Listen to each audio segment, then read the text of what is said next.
while we're just kind of ranting about whatever comes across the chat or across our minds, I don't have the list in front of me, but I would love to get. I'll have to pull some out of my head in regards to out of my head. In terms of, I posted a video the other day. I did this with a few different divisions. Is this the year blank? So Ohio State, for example, is this the year that they lose 3 games for the first time since, pick your year in a sense, 2011? Of course, they did technically lose over 3 games with the coaching transition, but with a permanent coach. Of course, you've got to go back with the post game to 2008 and the Fiesta Bowl loss. You've got to go back in the regular season to 2004. Is this the year that Michigan wins 3 consecutive Big Ten championships? You got to go back to 1992 was the last time they had won 5 consecutive Big Ten championships at that point. So just digging through, is this the year Rutgers or Maryland finished with a winning record in the Big Ten for the first time ever? They never have. All sorts of good nuggets there. Do you guys have any interesting, is this the year, or to respond to any of those? And I've got many more. Michigan State losing, posting a losing record in the Big Ten for the first time in 3 consecutive years, posting a losing record since 2006, prior to Mark D'Antonio. Yeah, I have Michigan State with a losing record in the Big Ten. I also have them losing at Rutgers. So they've got a pretty bad schedule, tough schedule, going to Iowa and to Minnesota and their crossovers, and getting Michigan at home should be a loss. Getting Penn State at home should be a loss. So I think that's going to be a tough one for them. Maryland or Rutgers having a winning record in the Big Ten. I'm just looking. I have Maryland 4-5 in the Big Ten, and they would have to win at Michigan State or at Nebraska maybe to get there. And I think both of those are doable. So if you're asking me, and I'm going to take this question as you are asking me, who has a better chance, Maryland or Nebraska or Rutgers?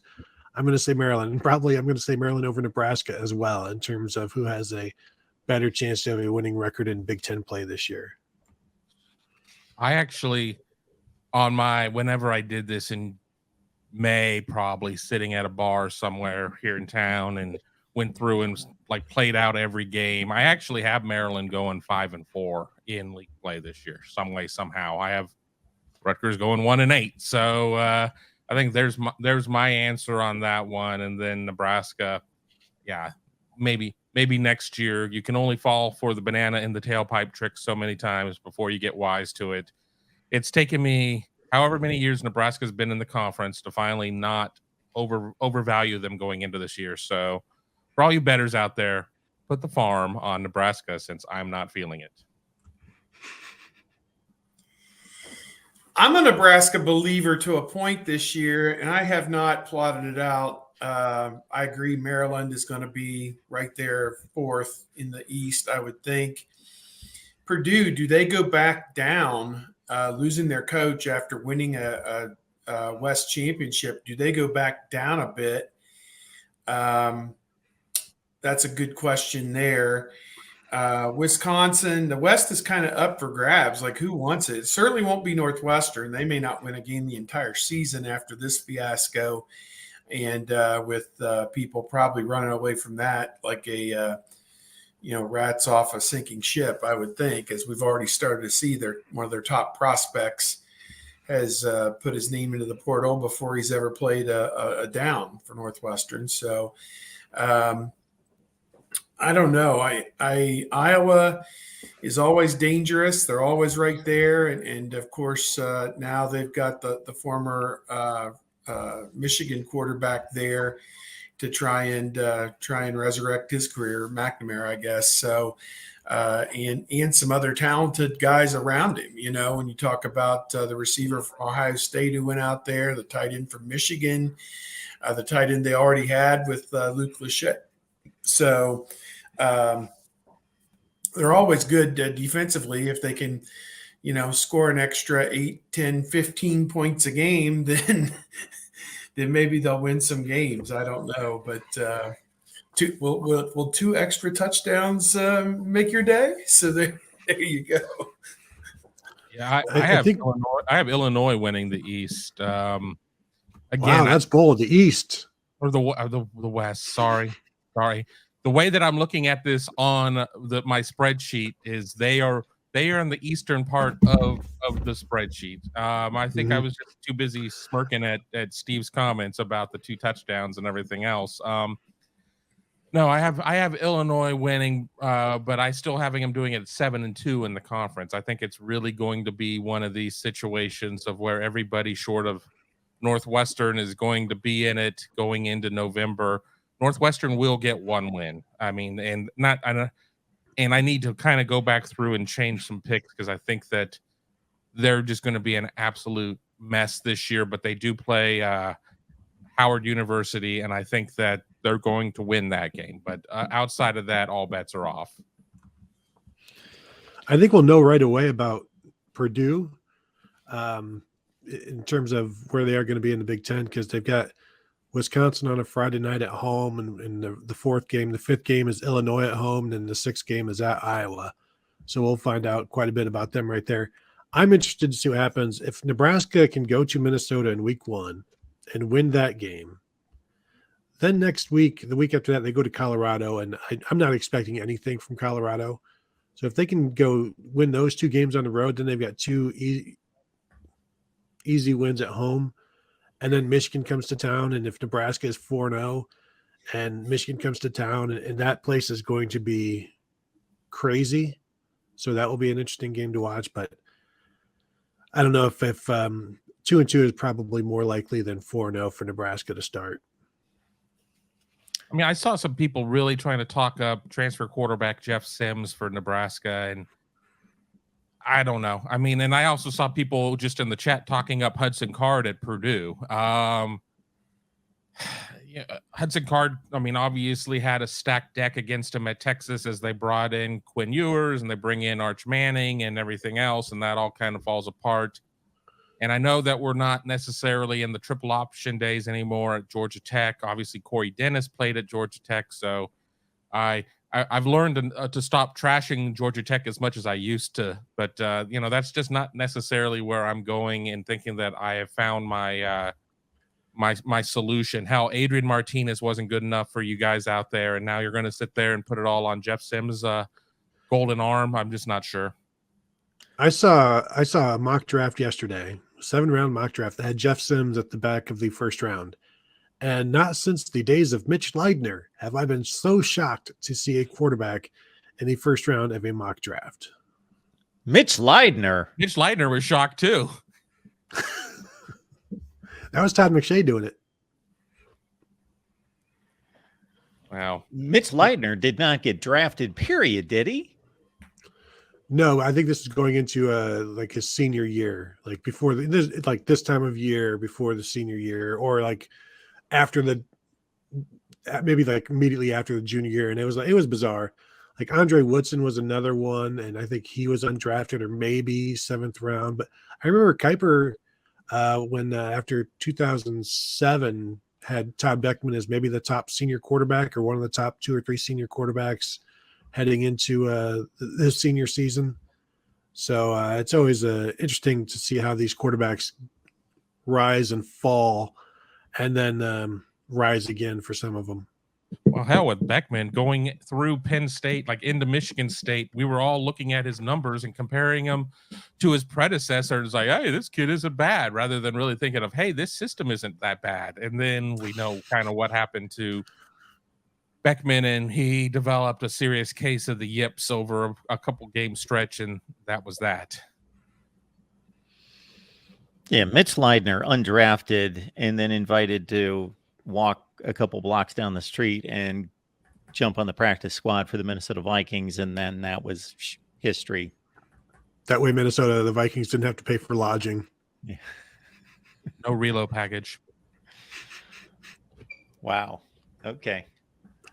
Yeah, Nebraska. My Nebraska take for one thing, is that they have not reached a bowl game. They now have the longest drought in the Power Five. Really? Wow. 2016. Yeah, Rutgers, because Rutgers got the gift. They got the APR Bowl. Yeah. Yeah, they got the exactly. They got the APR against Wake in the Gator Bowl COVID year. Nebraska has the longest bowl drought, 2016 in college football. I have them going. Yes. I have them going 6-6, but that's what they win at the end of the year against Iowa in Lincoln. The Heroes game. Not sure who's really the hero, but yeah, whatever. 8 wins shouldn't be a big deal, but Illinois has not done that in back-to-back years since 1990. Wow. They could do that this year with an 8-win season. Juice Williams never went back-to-back seasons with 8 wins. No. Not I guess he everybody didn't play could Ohio be, State enough. not everybody could be Lou Tepper.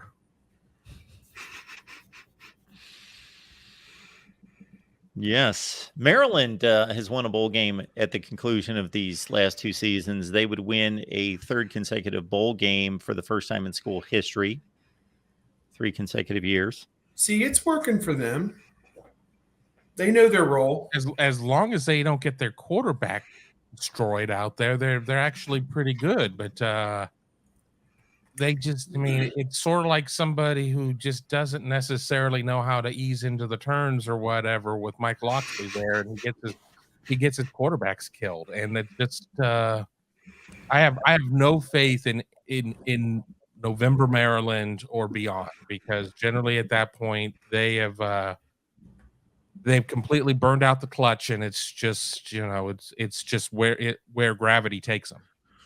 Well, I think Steve nailed it. They know their role. Go 7-5. Go beat Virginia Tech or NC State or some ACC middling in a bowl game just to boost the Big Ten's bowl record to make us look a little bit better.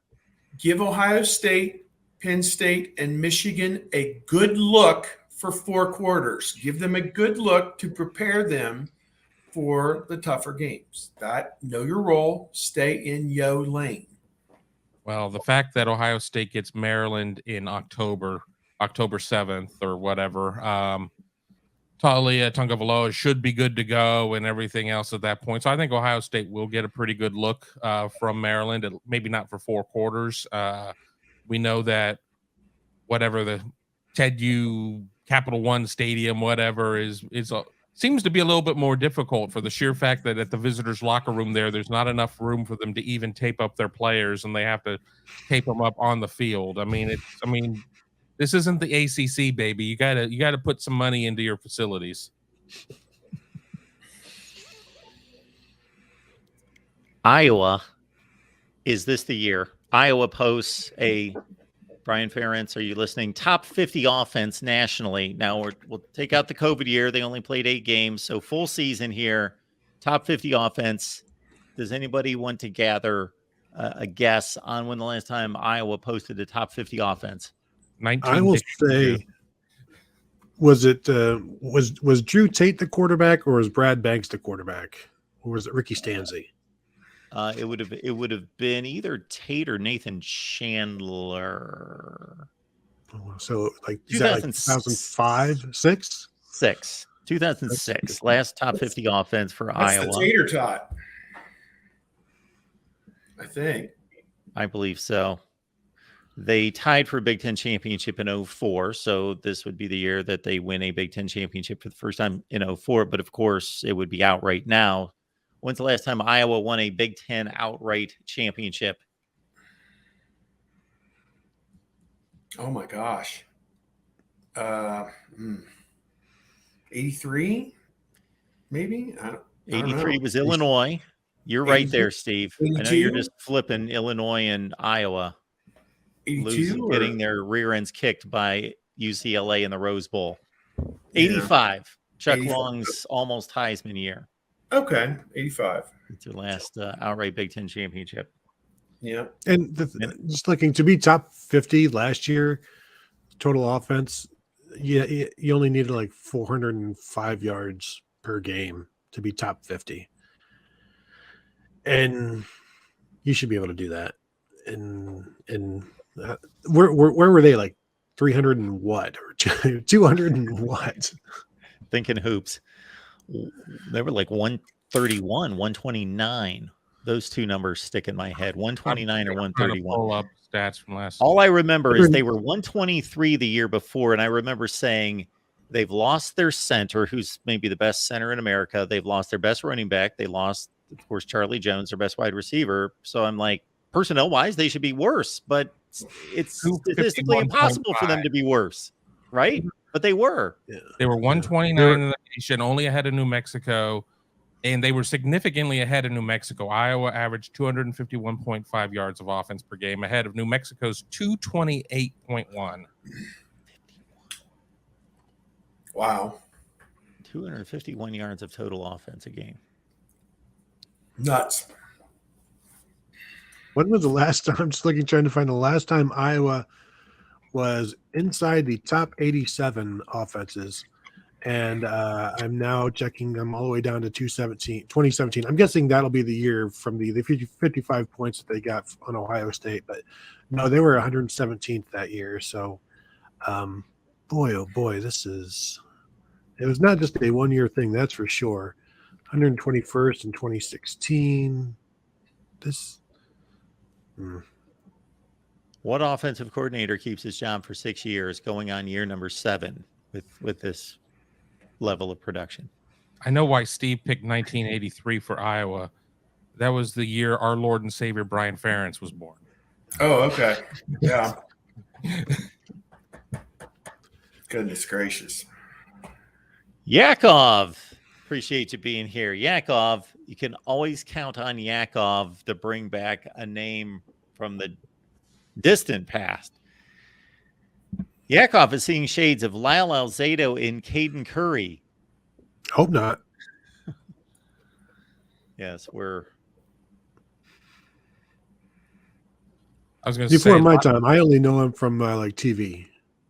No, I mean, I remember watching Lyle Alzado. Oh, yeah. I mean, and I pulled up his wiki page here just because I wanted to see his height at 6'3". Caden Curry wishes he was 6'3" at this point. Yeah, I am the king of anti-comps. I just really don't like hanging that on a kid right there. Alzado was just, I mean, an incredible player, and I think that at least when you're talking about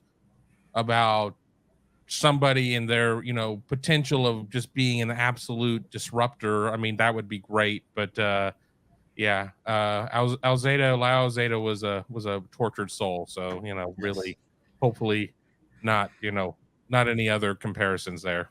Yeah, when you think Lyle Alzado, for as great a player as he was, as Kevin said, you think personality, and then you think about his plight more so than his great playing on the field. But yes, the Orange Crush defense, and then he won a Super Bowl with the Raiders, and then he finished up with the Cleveland Browns and played in conference championship games that ended poorly. Thank you for that, Yakov. Number 77, Lyle Alzado. Great stuff there. All right. While we're looking for a final comment or two from the chat, let's go to